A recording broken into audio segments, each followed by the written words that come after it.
Hey guys, welcome back to the channel. As you can see, another rainy day. This rainy day don't stop. We're going to have to sell everything we got here. The rain's killing me. But it's a great day to get out here in the boat and rig up the boat. The boat is new to me again. I'm the third owner, and I was also the first owner. We're going to eventually put some carpet in here and some new seats in the boat.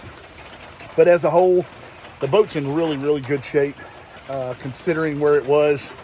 I bought it brand new, sold it, and then bought it from him.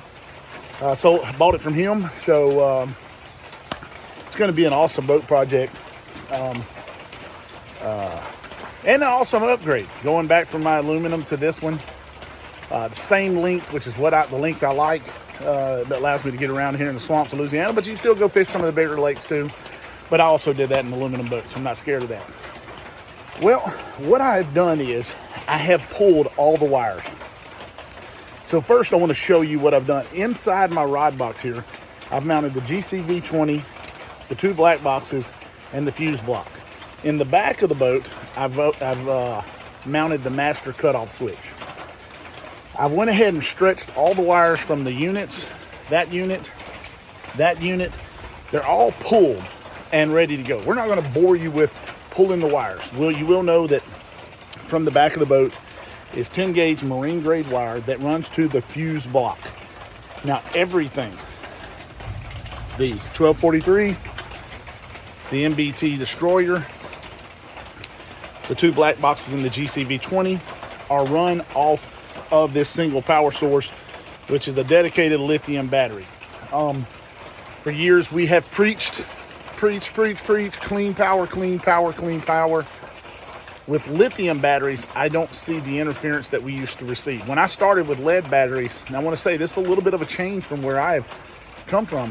When we started with lead acid batteries, it seemed like every time the live well kicked on or any little thing would cause interference. With lithium batteries, I don't see that like I used to see it. Sometimes, a lot of people hook them up straight to their cranking batteries and they have live wells running and they don't see any interference at all. And I can say this much, I've experimented with it also. As long as you've got good clean wiring running from the batteries to the fuse block, I think it's okay. I don't suggest piggybacking off of, say, the running light wires and things like that. As long as you've got good clean wiring running from the battery to your fuse block or your fuse block that we use, I think you're going to be okay. But first, let's dive in here. Wires are still a mess.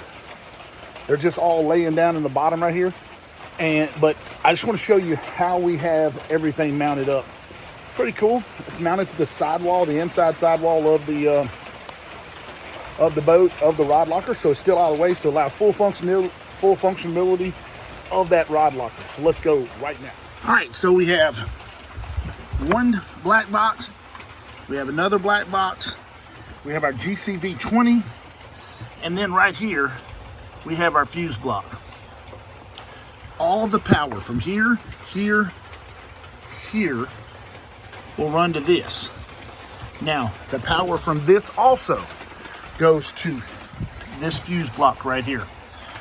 Now, I've already pulled the power, and here it is right here. So, that is how we'll run everything. Everything will be clean inside this rod box. But let's jump to the back of the boat. Now, this is before the wiring is taking place, and we'll come back and look at it afterwards. Let's jump to the back of the boat and take a look at how we have the disconnect switch, or the main power switch.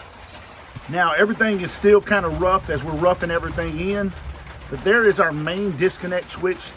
That's the two power cables. There they are right there. The hot runs into here, so we kill the hot right here, and then the black goes to the negative ground goes to the battery. And we turn that on, and that will give us power to all our units and all our black boxes and everything like that. As you can see, the front deck is a total mess. We are going to redo this carpet. That's coming at a later date. And we are putting new seats in here. But you can see I'm going with a slab crazy outdoors mount. I've got it mounted into the floor here. Solid as a rock. That ain't no problem. I'm not a huge fan of ram mounts. But this boat, the setup, and the way I had it before, as a matter of fact, I had a 1197, the Humminbird 1197 side imaging unit mounted right here on a ram mount just like this, so it works perfectly.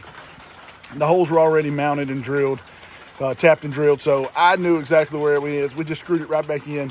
It's pretty solid. I have screws in here now. I'm gonna go ahead and take those out and put bolts in them. We're just not gonna do it at this moment in time. We're gonna try to get everything done so we can take this boat out and get it running. All right, guys, another horrible weather day. I'm about sick of these horrible weather days. Just wanted to get out and test the boat, check, see if I had any live well pump leaks or anything like that. Did find one small leak. I guess the hose is dry rotted. But I also wanted to get out and run my electronics. Now, I have the luxury of being able to run out, test them, and then do them. Because as you can see, that's a mess down in there. That is a mess.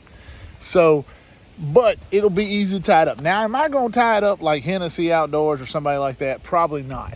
But I did, I was able to get out, check all the electronics, and then I'm going to tell you a little bit about it. I have 2 black boxes and a GCV 20. The 1243, as you know it right there, doesn't support. Now, this is not 1243 XSV. This is regular 1243. Does not support side imaging. So a way that I was able to do that, as I got the MBT Destroyer, which is a 16-inch model, actually works perfect for this boat also. I know the 22-inch is nice, but the 16 is just amazing. As I was able to get this, I moved the 1243 to the back. Well, that opened up for me wanting to use the side imaging a little bit more. Now, I have 2 different side imaging units on this boat. I have a 56 at the back, and I have a 54 at the front. The GCV 20 allows one sonar, one transducer to be hooked to it. I have mine run in such a way that if for some reason the one on the back of the boat goes out, I can simply unscrew it, screw in the one off the trolling motor, and use my side imaging off my trolling motor. I don't use side imaging a lot, but I do use it enough in certain situations to maybe find some creek drains and things like that.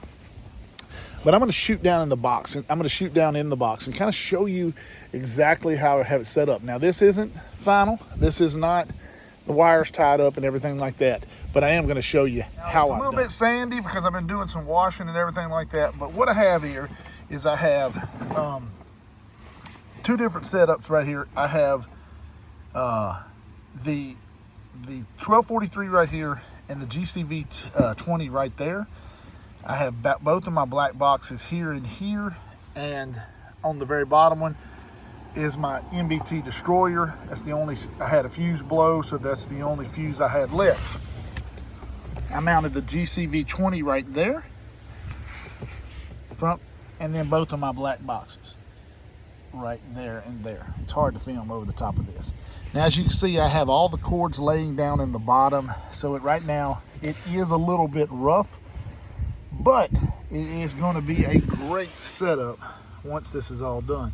And that right there will have a cover on it and allow me to, and I have the cover labeled and everything for it. So guys, it's not a perfect setup yet.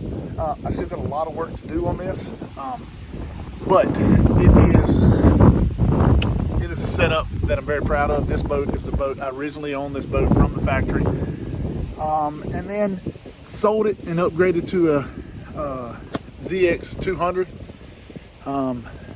and got aluminum boat, and now I'm back to this one. This has always been my favorite boat. Still got a little work to do on it to get it right. From the previous owner, it had been setting up for 3 or 4 years in a barn. Still got a little bit of motor work. We're going to try to get that. It's running, but it's not running as good as we'd like it. We're going to get some carpet, some new seats. It's going to be a heck of a boat build project. This is going to be a fun thing to catch up on. But right now, just trying to get the electronics because I've got a big Lake Fork trip coming in a couple weeks. But guys, thanks for watching. Thanks for subscribing. When it's all said and done on the wiring, I'll take you in there and kind of show you how I did it. Now look, it's not going to be the Hennessy Outdoors with all the little pretty little round. We'll put mine in loops, tie them up with maybe some tape or something like that. Set them real neatly on the wall because that's where I use that. I use the starboard side rod lockers, a lot of tackle swords for soft tackle, crankbaits, things I don't go into a lot. And then I'll use my middle section right there for most of the main tackle that I use a bunch. We still got a lot of work to do, but guys, thanks for watching. Thanks for subscribing. It's hard to make these videos interesting because I'm not gonna sit there and bore you as I pull wires through and things like that. But I do want to show you how I've got it done. One thing I note is like these, I will tie these up and put some nice wire wrap on those. Not particularly sure if I'm gonna like the round mount right now. We'll see. I had a round mount before, that's why I chose it. And thing to note on this boat, right here used to be a little bitty, and I'll show you kind of what it used to be. This is before electronics got big. It used to be a fish finder very similar to that. Well, that fish finder is gone, don't know where it's at. I think it's an Eagle or something. But it's a perfect spot to run all your cords and cables through. So when I get all of that run, I'll tie it up real nice and neat with something very similar to this. Make it look nice, make it look neat. And then we're gonna go, like I said, go with carpet and some new seats. But it's gonna be a fun boat build, guys. Thanks for watching, thanks for subscribing. Ring the bell.